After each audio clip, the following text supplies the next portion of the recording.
from my father, from my city. No doubt, no denial, and no mistakes. This time I have to try to be a hero.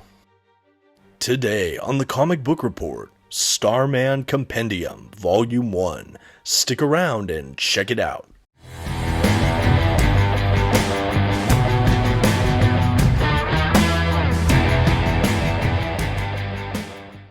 Greetings everyone, my name is Dominic and today you're tuning in to the Comic Book Report, where we review comic books and graphic novels so you can get an idea of what to read. And today I've got another compendium review for all of you. Of course I'm talking about Starman Compendium Volume 1 from DC Comics. This is one of a 2-volume set that collects the entirety of this 90s classic. But before we jump into this review, I just want to shout out our channel sponsor, OrganicPriceBooks.com. If you're looking to pick up your own comic book collected editions, I highly encourage you to check out their website. You can find a link to it in the description for this video, and if you find something you like, you can always use my discount code, TheComicBookReport, at checkout to receive $2 off of your order. Please note if you use my affiliate code or link to make a purchase, I will earn a small commission, but it's a fantastic way to support this channel. Thank you so much for considering. Now let's get started with today's review. First, some quick facts about today's collection. The issues in this volume were written by James Robinson and illustrated primarily by Tony Harris and Wade Von Grawbadger. The comics in this volume were first published by DC Comics beginning in 1994. The volume itself collects Starman issues 0 through 42, Starman Annual issue 1 and 2, Starman 80-page Giant issue 1, Starman Secret Files and Origins issue 1, and The Power of Shazam issues 35 and 36, along with stories from Showcase 95 issue 12 and Showcase 96 issues 4 and 5, and finally, The Shade, issues 1 through 4. Finally, this standard size paperback edition comes in at 1,448 pages.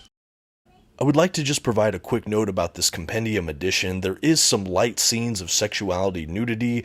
It's fairly minor, but that should just be noted for collectors out there. I try to limit that in my collection as much as possible. Also, I will note that there is a spoiler warning for this video. I will be flipping through the contents of today's collection and commenting on plot points throughout. You've been advised. Okay, and now we can take a good look at this compendium edition in earnest. I've done a compendium review in the past. It's been a minute. I think I did it with the Sweet Tooth edition. Anyway, this is a fun format for those that want to get a full run at kind of a cheaper price point than something like an omnibus. It is standard size, so the same dimensions as your single issues, trade paperbacks, things like that.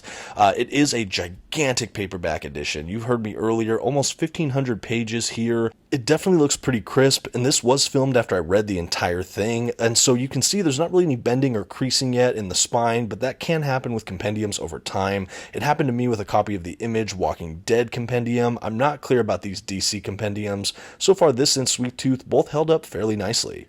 I love on the back we get thumbnails of each of the issues included. The front cover is lifted from one of these issues, looking very stylish. I like the look of this book. The whole finish of the actual cover of it is kind of a matte finish, which is kind of nice to see. Just looks really good.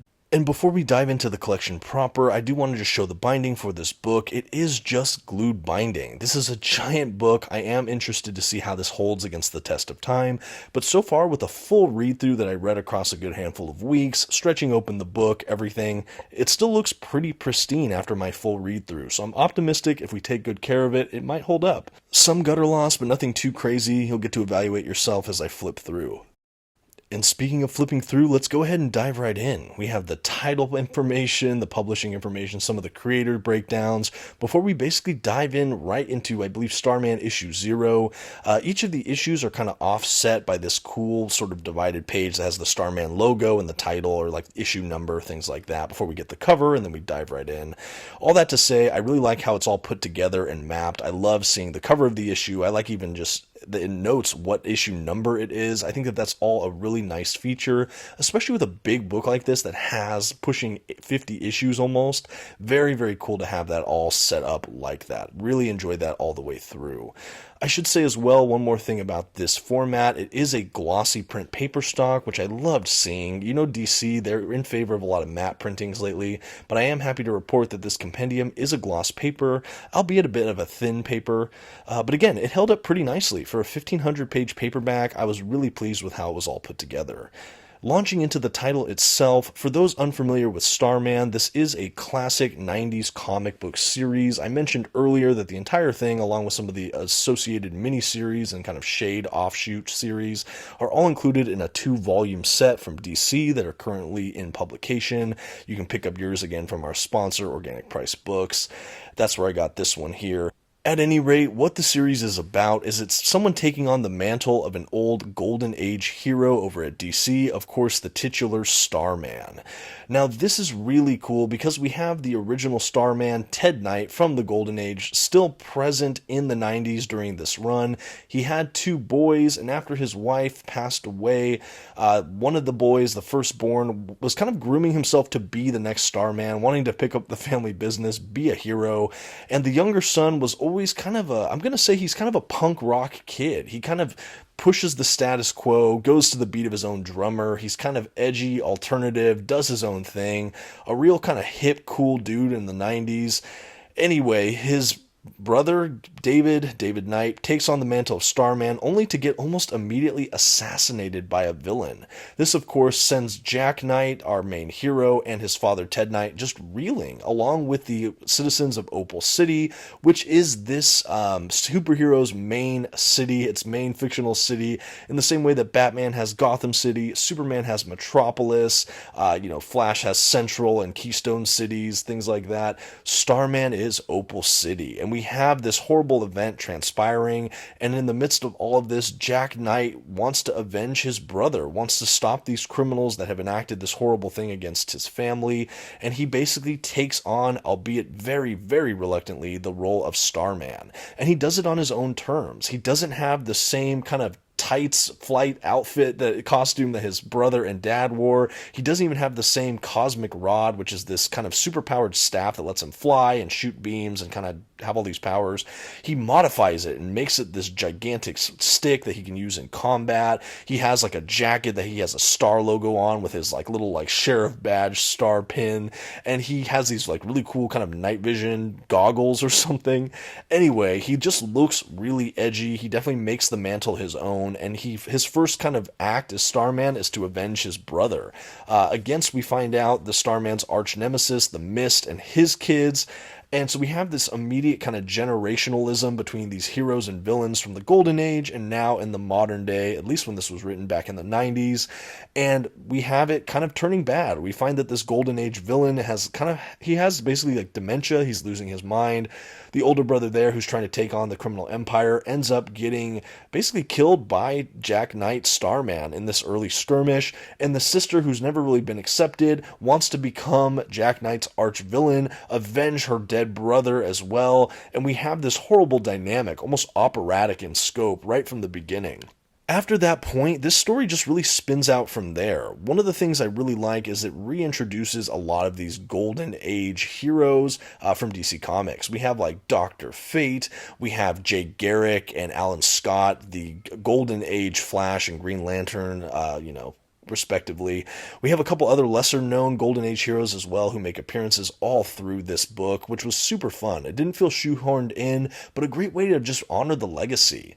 And we have really good kind of potent themes of, again, legacy and kind of family, generationalism, conflict that extends beyond just one time period. We have this idea of cause and effect. We have so much about family and just kind of the character dynamic and richness of that.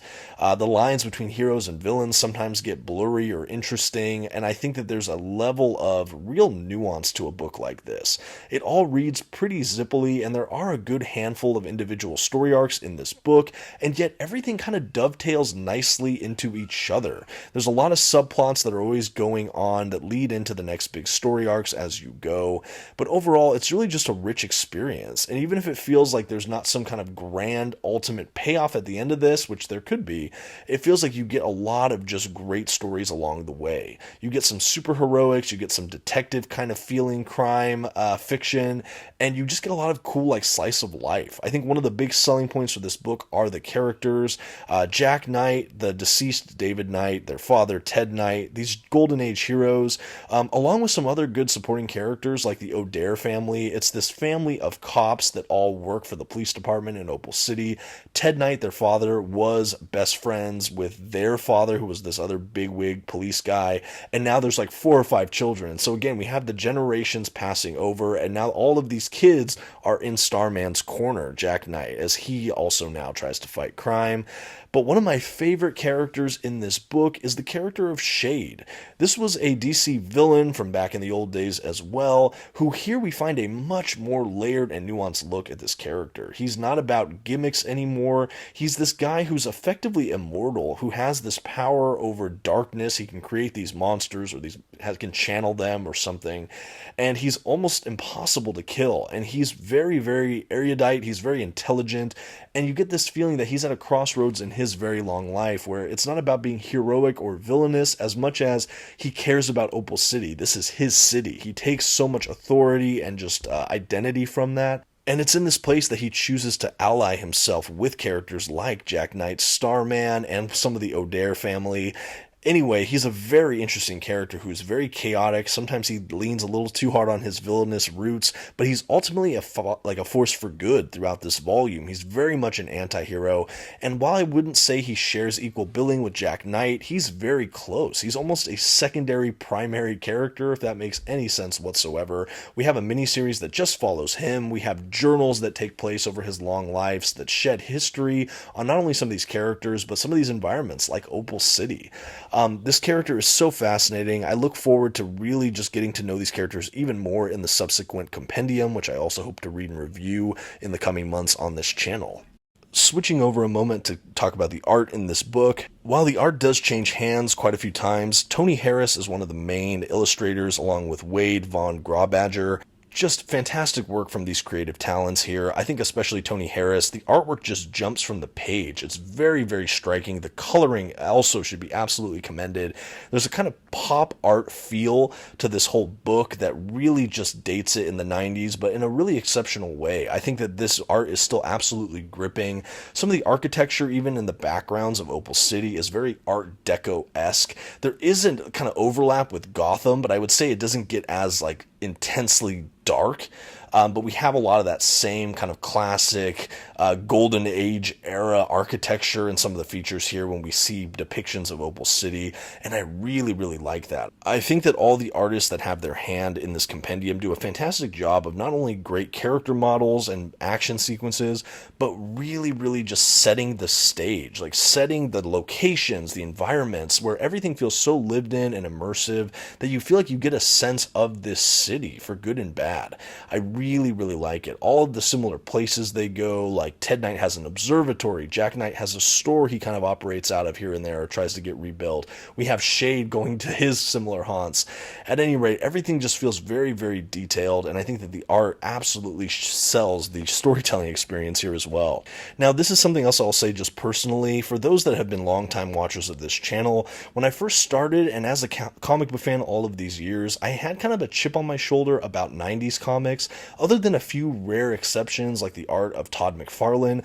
In general, as a sweeping broad statement, I was not a fan of 90s comics. It was overly brutal. There's kind of a weird polish and sheen to a lot of the artwork, and for whatever reason, that whole just era really kind of turned me off from the genre. I tried to avoid a lot of runs throughout the 90s, but lately I've really started to find a great handful of arcs and stories from the 90s that I've really enjoyed. I'm a big fan of Peter David's X-Factor, not the X-Factor Investigations era, which is also amazing so far, but his 90s run. I thought that that was such a spectacular run. Spider-Man also had some great stuff going on in the 90s, in my opinion, but this is one of my all-time favorite series. I am halfway into it now, so I got to see how it lands the plane, but this is an incredible work that really transcends the time it was written in, although it's very heavily influenced by that decade. This is a story I would really recommend to many readers that are hoping to could find something a little bit different within the superhero genre. There's so much depth and just more here than I think standard superhero comics usually give you.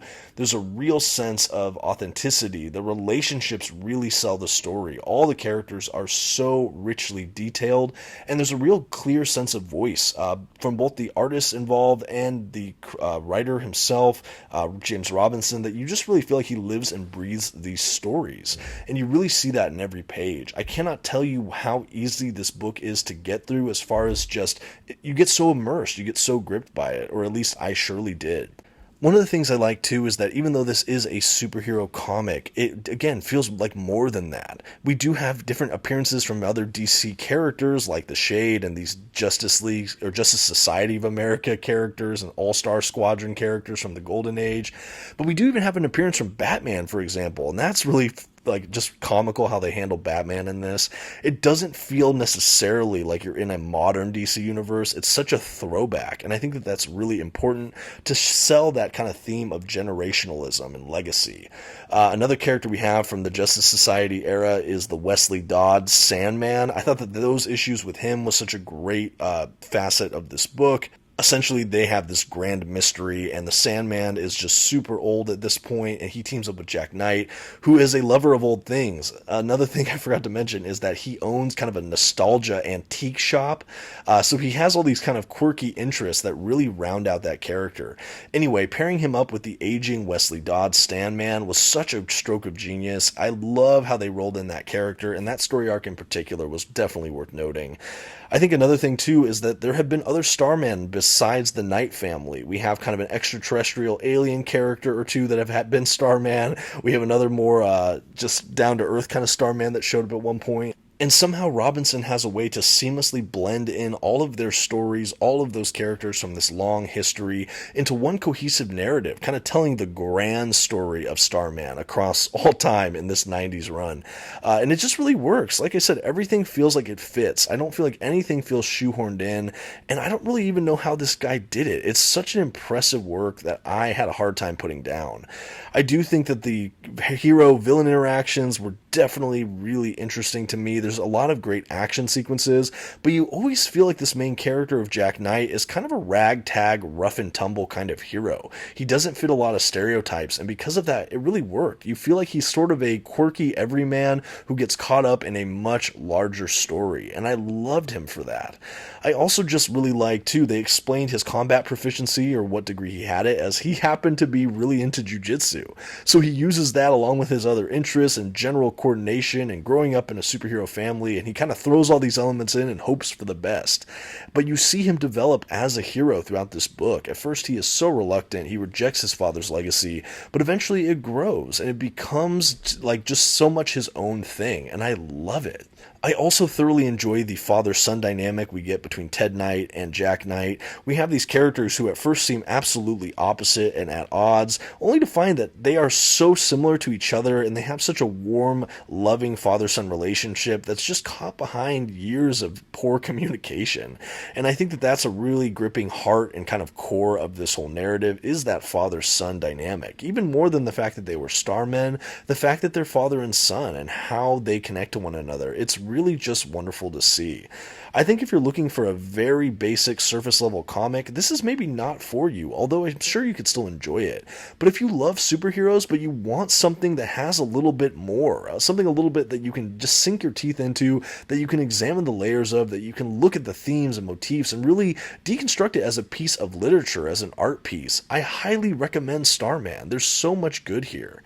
I will say, as I mentioned earlier, there are a couple scenes of sexuality and partial nudity in this series. That kind of disappointed me. I don't enjoy nudity in my comics, but I will say, for those concerned, it is fairly minor. There are a couple instances of it. It's usually rear-back nudity. At one point, we have some kind of vague topless nudity. but it's pretty rare, pretty few and far between. But that is something I will just note for collectors out there. It's something I wish I knew before picking this up, and so something I want to share as well for those that try to avoid more sexual situations in their comic books. But that being said, I don't feel like the instances that we got were gratuitous. They just felt, again, kind of that slice of life. This is part of the story. This is part of the characters. And so I will say that that has something going for it. It never felt super exploitive or kind of, again, gratuitous. And I did appreciate that for this.